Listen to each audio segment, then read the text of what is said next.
I'm Soraya. And this is the story of how my husband thought he could outsmart me. It started with whispers in the dark, bank transactions I never made, and a name, Ilya Moreau, that I had never heard before. Declan, my husband, wasn't just planning to leave me. He was planning to take everything, but he underestimated me. He thought I would crumble. Instead, I moved first. I protected what was mine, and 1 week later, his entire plan backfired. But what's worse wasn't just the betrayal. It was how long he had been planning it, how many lies he had told, and the lengths he was willing to go to destroy me. I woke up to an empty bed. The cold sheets beside me told me Declan had been gone for a while. At first, I thought maybe he had gone to the bathroom or grabbed a glass of water. But as I sat up, rubbing the sleep from my eyes, I caught the faint sound of his voice. Low, hushed, careful. The hallway light was off, but a sliver of moonlight streamed through the window, casting shadows across the floor. My stomach twisted as I followed the sound.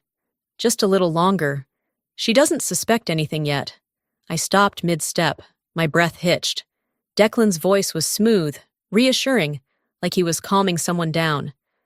My heart pounded against my ribs. Who the hell was he talking to? I stood there, straining to hear more, but the words that followed were muffled. His tone dropped, barely above a whisper. My fingers curled into fists. This wasn't some late-night work call. Declan never whispered on work calls. Hell, he never even cared if I overheard his conversations before. My mind raced through possibilities, each one worse than the last. After a few seconds, I heard his footsteps approaching. I barely had time to dart back to the bedroom before he rounded the corner. My pulse hammered as I slid under the covers, feigning sleep. A moment later, I felt the bed dip. His weight shifted beside me, but I kept my breathing steady. A few minutes passed, and then he exhaled slowly, relaxed, like nothing had happened. I turned over, blinking up at him. "Where were you?" My voice came out soft, groggy, like I had just woken up. "Bathroom," he muttered without hesitation. "A lie? And the phone call?" Declan barely flinched. "Just a client. Had to smooth out some details for a case." I stared at him, watching for any sign of hesitation. He met my gaze, unreadable as always. Maybe I was overthinking. Maybe it really was work. But that whisper, that sentence, she doesn't suspect anything yet. I swallowed the lump in my throat and forced myself to roll over. My mind was screaming at me, but I ignored it. Not tonight. Not yet. The next morning, I woke up before Declan. He was still fast asleep, his arm draped across the pillow, where my head should have been. I slipped out of bed, grabbed my phone, and padded barefoot to the kitchen. I didn't usually check our bank accounts. Declan handled most of the finances, and I had never given it much thought. But something felt off. I scrolled through the transactions. My stomach tightened. $500, $1,200, $750, $2,000, a dozen withdrawals over the past 3 months, all relatively small but frequent enough to raise a red flag. Declan and I shared expenses, mortgage, utilities, groceries, but we also had separate accounts for personal spending. These transactions weren't for bills, weren't for investments, and definitely weren't for anything we had discussed. I took a shaky breath, my hands tightening around my phone. Behind me, I heard footsteps. I quickly locked my screen and turned to see Declan leaning against the doorway, rubbing his neck.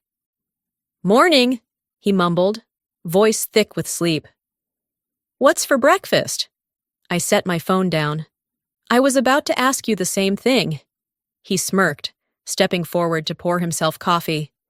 "Guess it's your turn then." I watched him take a sip, his free hand resting on the counter. "I checked our bank account this morning." Declan froze for half a second. Just long enough. His grip tightened around the mug before he forced a chuckle. "And? There are a lot of small withdrawals." I crossed my arms. "Things I don't recognize." He barely hesitated. "Just small investments. A few business opportunities. Business opportunities? Declan nodded, setting his cup down. Nothing to worry about. Short-term gains, that's all. He was lying. I knew it. I just didn't know why.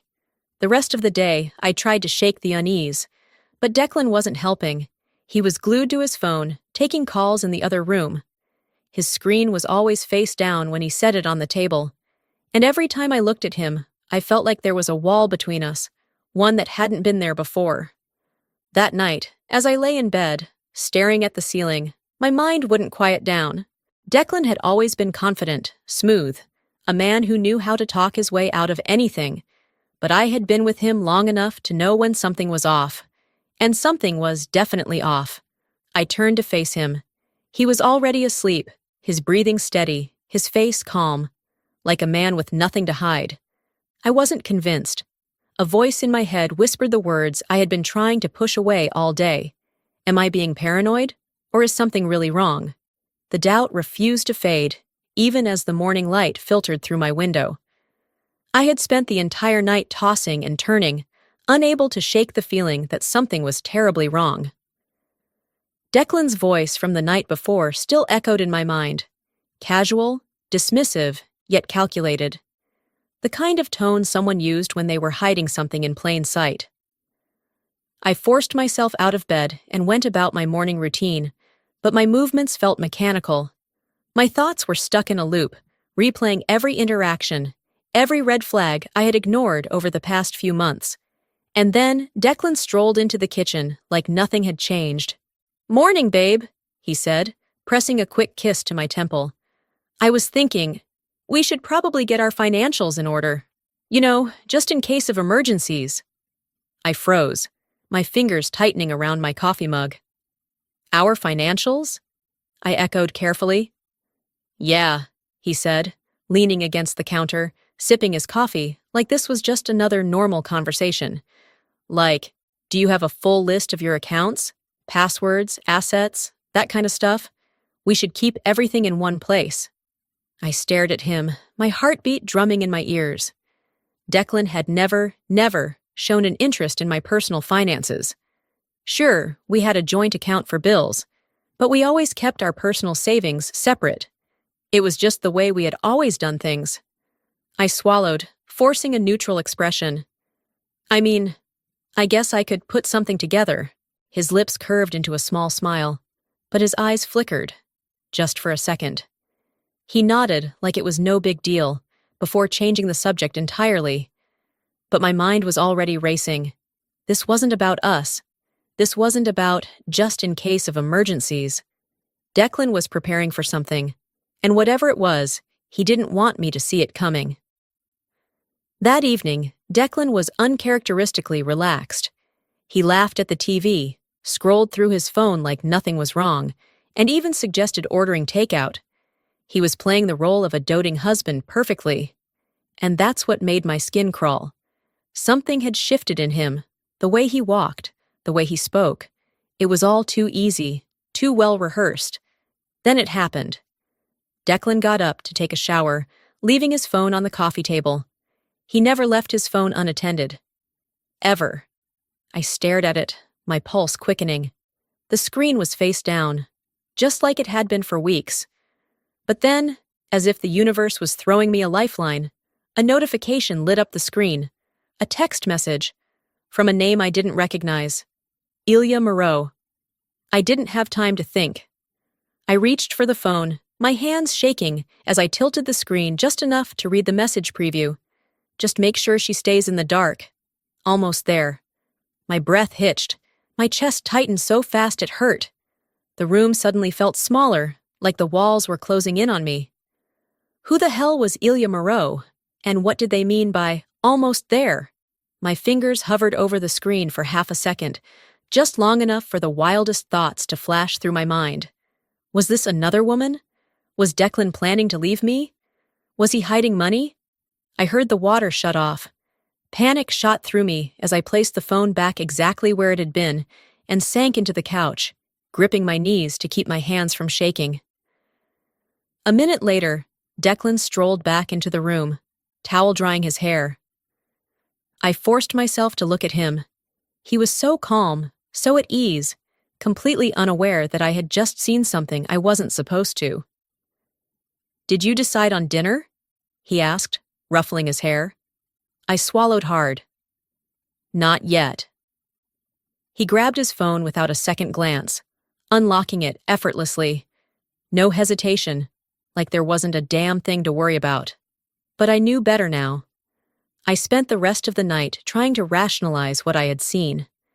Maybe it wasn't what I thought. Maybe Ilya was a colleague, a business partner. Maybe keeping me in the dark was about something completely different, something innocent. But deep down, I knew better. The pieces were clicking together, one by one. The secrecy, the money disappearing, the call in the middle of the night, the way he was suddenly so interested in my finances. I should have confronted him right then and there. But if I was right, if Declan was really hiding something this big, then I needed proof. Real proof. So instead, I kept my mouth shut. I let him kiss me goodnight, let him slip under the covers like nothing was wrong.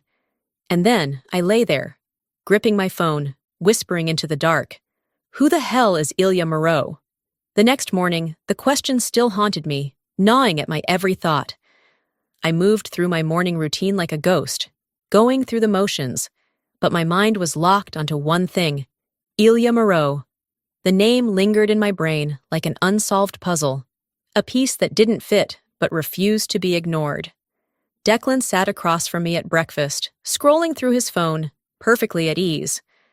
I wondered if he had any idea I had seen that message. If he did, he was a damn good actor. But then, as if sensing my suspicion, he looked up and smiled. "Hey babe, can you sign something real quick?" I nearly choked on my coffee. "Sign what?" I asked, keeping my voice light. "Just some financial updates for tax purposes," he said, sliding a document across the table. His tone was casual, but his fingers drummed against the table in an uneven rhythm. A tell. I picked up the papers, my stomach tightening as I skimmed through the first page. Legal jargon filled the document, but one thing became painfully clear. This wasn't about taxes. I flipped to the last page. Property transfer agreement. My pulse pounded in my ears. My assets, my savings, even the condo. Everything would be moved into his name. I forced myself to look up. Declan was watching me, a careful smile plastered on his face. "Declan," I said, my voice too controlled. "What is this?" His smile didn't falter. "It's just a precaution, babe. A legal convenience. Nothing changes between us." I stared at him, my grip tightening around the paper. "Nothing changes? You're asking me to sign over everything to you." "Not everything," he said smoothly, as if that made it better. "Just consolidating things for protection. You know, in case something happens." My hands trembled slightly. Not from fear, from rage. This wasn't paranoia anymore. This wasn't me reading into things. This was planned. And he had the audacity to sit across from me and act like it was nothing. I placed the document back on the table, slow and deliberate. Then I met his gaze. "I'm not signing this." His smile twitched. His jaw clenched for a fraction of a second, before he let out a short laugh. "Soraya, don't be dramatic. It's just paperwork." I held my ground. "Then why are you so eager for me to sign without reading it?" His expression hardened. "You really don't want to do this, Soraya." He leaned in slightly, his voice low and controlled. But there was something underneath it, a warning, a threat. I met his gaze, unflinching. "Is that a threat?" Declan didn't answer right away. Instead, he leaned back in his chair, arms crossed, his expression morphing into something dangerously unreadable. The smirk he had worn moments ago faded, replaced with an unsettling calm. "I just think you're making this harder than it needs to be," he said, his voice too smooth, too measured. I swallowed my anger, keeping my expression neutral. He still thought he was in control, that I was just another move on his carefully planned-out chessboard. I let the silence stretch, watching him. The way his fingers tapped idly against the table. the slight twitch in his jaw when I didn't respond. He was waiting for me to react, to get emotional, to panic, to break. I wouldn't give him the satisfaction. So I smiled, just enough to make him shift uncomfortably. "You know what, Declan?" I said lightly, standing up and gathering the papers. "You're right, I do need to think about this." His eyes narrowed slightly. He wasn't expecting that. But I had already turned away, walking to the kitchen and placing the documents neatly on the counter. I wasn't going to argue.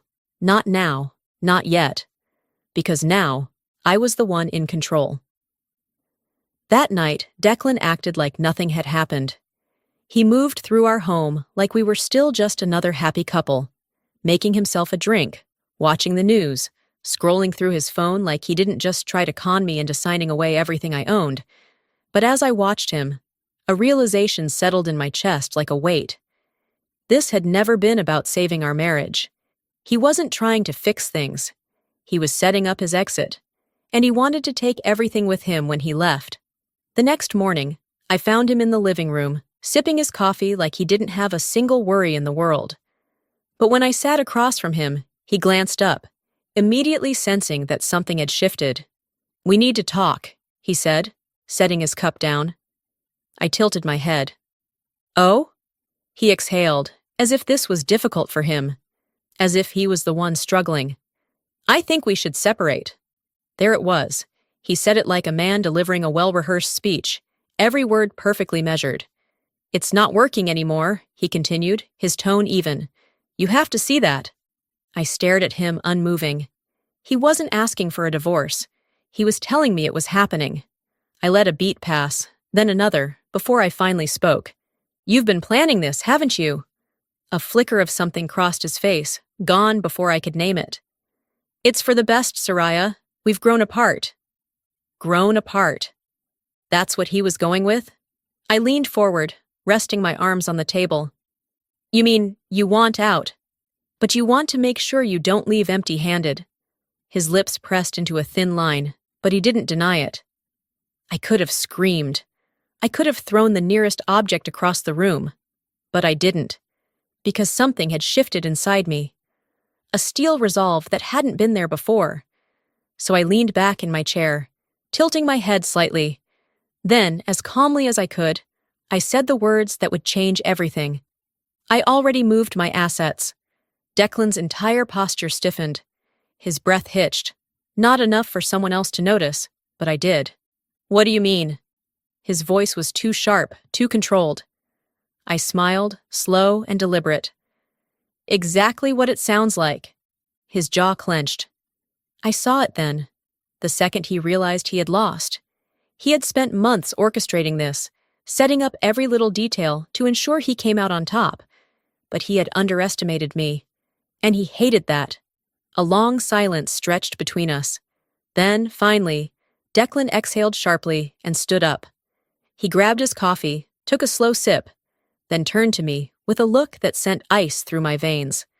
His smile returned, but this time it was colder, calculated. "You're going to regret this, Soraya." She wasn't sure if it was a threat or a desperate bluff. Either way, she was ready. Declan had played his hand, and now it was her turn. The morning air felt heavier than usual as I moved through my routine. Coffee tasted bitter, and the silence of the apartment pressed against me like a weight. I told myself I wouldn't let his words from the night before get to me. But then came the knock at the door. Sharp, measured, official. I set my coffee down and took a breath before opening it. A man in a navy blazer stood on the other side, holding a thick envelope. "Soraya Keller? Yes." He extended the envelope, expression blank. "You've been served." My fingers tightened around the documents as I watched him walk away. The weight of the envelope felt heavier than it should have been. I didn't have to open it to know what it was. Still, I forced myself to sit at the kitchen table, exhaling sharply before sliding my nail under the flap and pulling out the papers. Petition for dissolution of marriage. I skimmed down the page, eyes landing on the financial demands. Declan wasn't just leaving.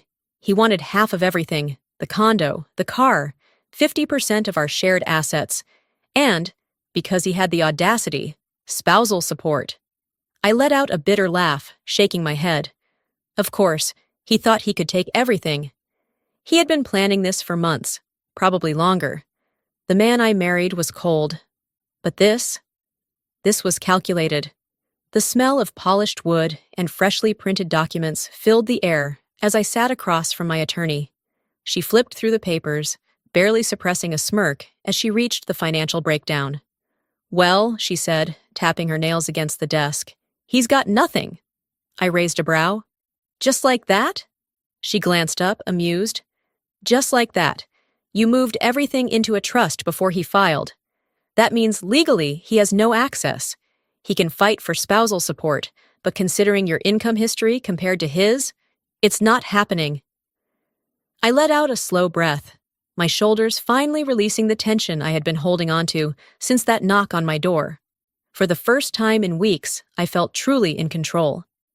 Declan had spent all this time thinking he was the one orchestrating the game. He had underestimated me.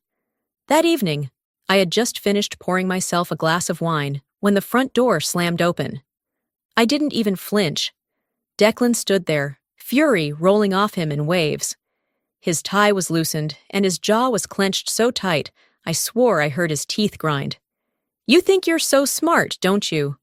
His voice was sharp, venomous. I took a slow sip of my wine, savoring the way his anger twisted around him like a storm. "I think I'm finally protecting myself." His hands curled into fists at his sides. "You planned this." I set my glass down, tilting my head. "So did you." Silence stretched between us, thick with unspoken accusations. Then, finally, he exhaled sharply, his eyes darkening as he muttered, "This isn't over." I exhaled slowly. I had won the first battle, but the war had just begun. For the first time in weeks, I felt a small sense of relief, knowing that Declan had lost his financial grip on me. But I should have known better than to think he would walk away quietly. The first sign of trouble came at work. It started with looks. Not the usual passing glances, but lingering stares. Whispers that cut off the second I entered the room. By mid-morning, my assistant, Rachel, hesitated before stepping into my office. "Hey, I think you should know something." I glanced up from my laptop, already exhausted. "What is it?" She shifted uncomfortably. "There's a rumor going around. I wasn't going to say anything, but—" She trailed off, wringing her hands. "Just tell me." Rachel hesitated, then sighed. "People are saying you took money from your joint accounts, that you were—" She swallowed hard. "Laundering funds." I stared at her. The words landed like a slap. "What?" "I don't believe it," she added quickly. "But Declan, he's been talking to people, lawyers, mutual friends. The story's spreading." My stomach twisted, fury rising in my chest like wildfire. Declan wasn't just trying to take my money. He was trying to ruin me. By the time I got to my lawyer's office, I was barely holding it together. "This needs to stop. Now." I slammed the stack of printed screenshots onto the desk, my hands shaking with rage. My lawyer, Patricia, glanced at them and let out a dry chuckle. "Well, he's certainly desperate." "He's slandering me." "Yes, but we can use that." She leaned back in her chair, tapping her pen against her desk. "If he's running around making false claims, he's opening himself up to defamation charges. We send a cease and desist first. If he ignores it, we escalate." I clenched my jaw. "I don't want this to drag out in court. I just want him to stop." Patricia sighed. "He's trying to bait you, Soraya. He wants you to react emotionally." She's right. I turned to see Beatrice, standing by the door with a knowing look. "You can't let him dictate your next move," she said, stepping forward. "You react too fast, and he wins." I swallowed my anger, nodding stiffly. But inside, I was seething. Declan wanted a fight. He was about to get one. I found him at La Rue, one of the city's most exclusive restaurants, laughing over drinks with two colleagues. The sight of him sitting there, completely unfazed, like he hadn't spent the past few days dragging my name through the mud, made my blood boil. I didn't cause a scene. I didn't scream. I didn't need to. I simply walked up to the table, leaned down, and whispered, "You have no idea what you've just started." Declan's smirk faltered for a split second, before he masked it with an easy grin. He wiped his mouth with a napkin, eyes gleaming with challenge. "Let's see what you've got, then."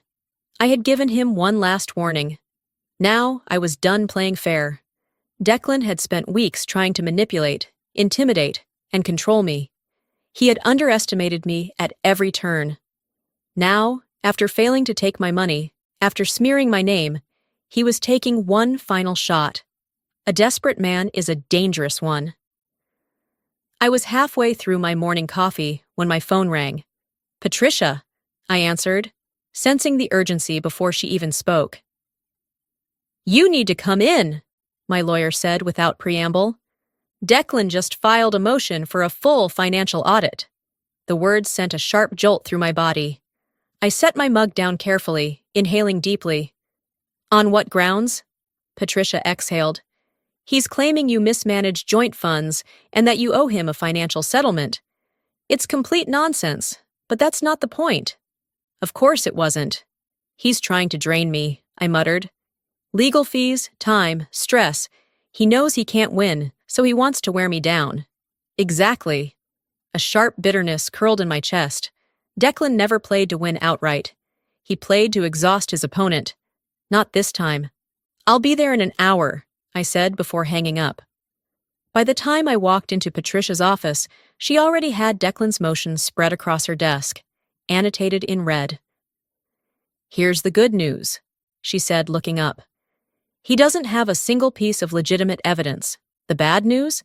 This could still drag out for weeks, maybe months, if the court entertains his tactics." I clenched my fists. "What's our next move?" "We counterfile and request an immediate dismissal," she said. "We also demand that he pay for all legal costs if the court deems this a stall tactic." I smirked. "Let's do it." 2 weeks later, I found myself sitting across from Declan in a courtroom. He was dressed sharp, his tie a little too tight, his smirk barely concealed.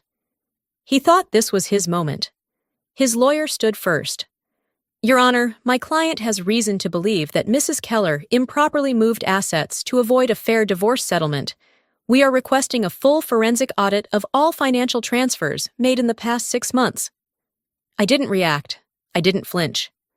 Patricia, calm as ever, adjusted her glasses and stood. "Your Honor, all of my client's financial moves were made before Mr. Keller even filed for divorce. There is no evidence of mismanagement or fraud." She slid a thick binder forward. "Additionally, we request that this motion be dismissed with prejudice and that Mr. Keller be required to cover all legal fees, as this is a clear attempt at financial harassment." The judge took their time reviewing the documents, their expression unreadable. The room was tense, silent. Declan was watching me, waiting for me to squirm. I didn't give him the satisfaction. Finally, the judge looked up. "The court finds no grounds for a full financial audit. The motion is denied.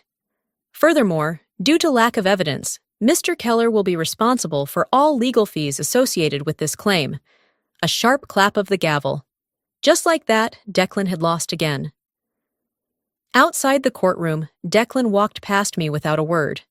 But as he passed, he muttered just loud enough for me to hear. "You think this is over? Just wait." I had won this round, but I knew. Declan still had one last move left. Men like him don't walk away quietly. They don't accept defeat. They regroup, re-strategize, and come back with something even worse. And Declan? He had been plotting this too long to let it end here. I didn't have to wait long to find out what his final move was. The call came the next morning. "Soraya, we have a problem," Patricia said. I gripped the phone tighter. "What now?" There was a pause, then the sound of papers shuffling. "Declan and Ilya have filed a formal complaint. They're accusing you of financial fraud. According to their evidence, you've been falsifying financial records for months."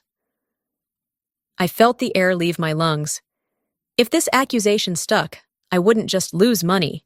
I could be facing actual legal consequences. They submitted documents, Patricia continued, her voice tight. If the court takes this seriously, you'll be forced into a criminal investigation. The world tilted slightly. I pressed my fingers against my temple, willing myself to stay calm. And the documents, are they real? A scoff on the other end. Absolutely not, but they're good. Someone doctored them well. Of course. Ilya, the invisible hand guiding Declan's every move.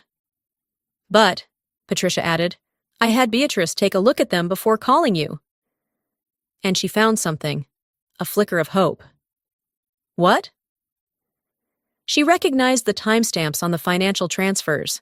Someone forged them, but they didn't realize one key detail. Those accounts didn't even exist when those transactions supposedly took place. I let out a sharp exhale. That was it. That was the mistake that would ruin them. My fear burned away, replaced by something sharper. Declan wanted a war? Fine. I was about to end it. By the time I arrived at Patricia's office, I had made a decision. I wasn't just going to defend myself. I was going to bury them. I want to go on the offensive, I said, placing my palms flat on her desk. Not just to clear my name. I want to take them down. Patricia studied me for a moment, then nodded. Good. Because we have enough to do it. She motioned to a folder. We contacted a forensic financial analyst. They confirmed what Beatrice found. The documents were doctored. She smiled, sharp and satisfied. So here's what we do. We file a motion proving the documents are fraudulent. Then, we sue Declan and Ilya for defamation and falsifying legal evidence. I nodded. And I want full damages. Patricia leaned back, clearly pleased. I thought you might say that. 2 weeks later, I faced Declan in court for what would be the last time. I watched him closely as Patricia laid out our case. She spoke with precision, her voice carrying across the room. These documents, submitted as evidence against my client, were fabricated. We have irrefutable proof that the financial transactions listed never happened. The forensic analyst took the stand, detailing every false timestamp, every manipulated number. Declan's lawyer squirmed. They knew they were losing. Then came the final blow. Patricia placed a new folder on the judge's desk. Your Honor, in light of these fraudulent accusations, my client is countersuing Mr. Keller and his associate, Ilya Moreau, for defamation and the submission of falsified legal evidence. The silence in the courtroom was deafening. Declan's lawyer turned to him, whispering something urgent. Declan's jaw was locked, his face pale. Finally, his lawyer stood and cleared his throat. Your Honor, my client wishes to withdraw his claims. Of course he did. He had no choice. The judge nodded. Motion dismissed. Furthermore, Mr. Keller will be responsible for all legal costs. Declan had lost. Completely. As we exited the courthouse, Declan walked past me without a word. I didn't stop him. I didn't need to. I let him take a few steps before I whispered, just loud enough for him to hear. We're done here. For the first time in months, I felt something I had almost forgotten. Peace. No more court hearings, no more threats. No more waking up in the middle of the night, dreading what Declan would do next. I had won. It didn't feel like some grand victory, not in the way I had imagined. There were no fireworks, no dramatic final words. Just silence, the kind that comes after a storm when the sky is still heavy, but the thunder is gone. And for the first time, that silence didn't scare me. 2 days later, I met with Patricia for the last time. She slid a final stack of papers across her desk. It's done. Declan signed the settlement. I exhaled slowly, my fingers hovering over the documents before finally picking them up. I scanned through the details, even though I already knew the outcome. Declan got nothing, not a dime. His financial claims? Dismissed. His defamation case? Backfired. His reputation? Ruined. He had tried to destroy me, and in the end, he was the one left with nothing. Patricia leaned back in her chair, watching me. How do you feel? I let out a quiet laugh, more exhale than sound. Lighter, she smiled. Good, you deserve that. I nodded, slipping the documents into my bag. This was it, the final step. I stood, extending my hand. Thank you, Patricia, for everything. She shook it firmly.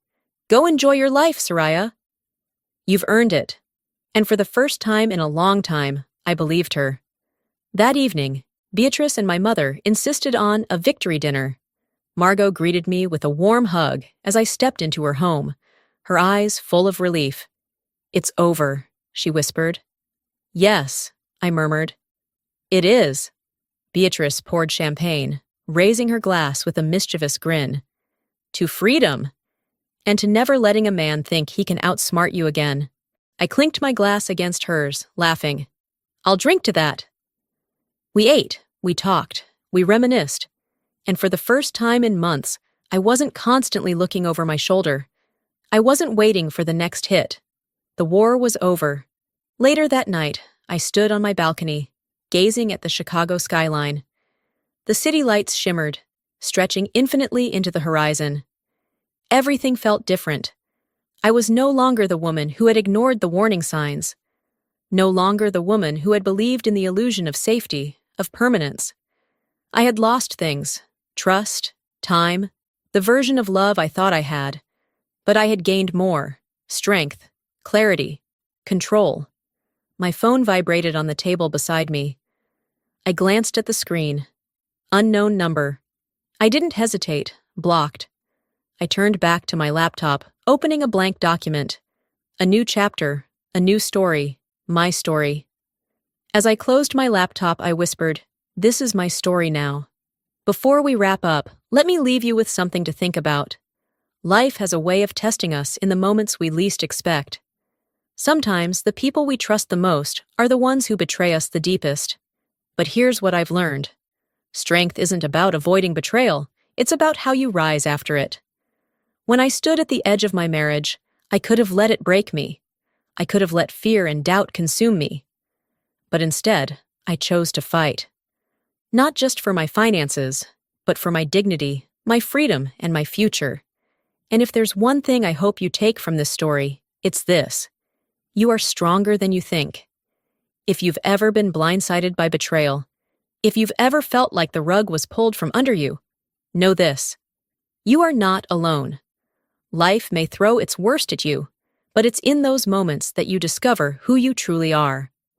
And sometimes, walking away from what no longer serves you is the greatest victory of all. Now, I want to hear from you. Have you ever faced a situation where you had to fight for yourself, even when the odds were against you? Share your thoughts in the comments. I read every single one of them. And if this story resonated with you, drop a 1 in the comments or tell me where you're watching from. And of course, if you want to hear more stories like this, make sure to subscribe to the channel and hit that notification bell. There's so much more to come. Until next time, stay strong, stay smart, and never let anyone take away your power.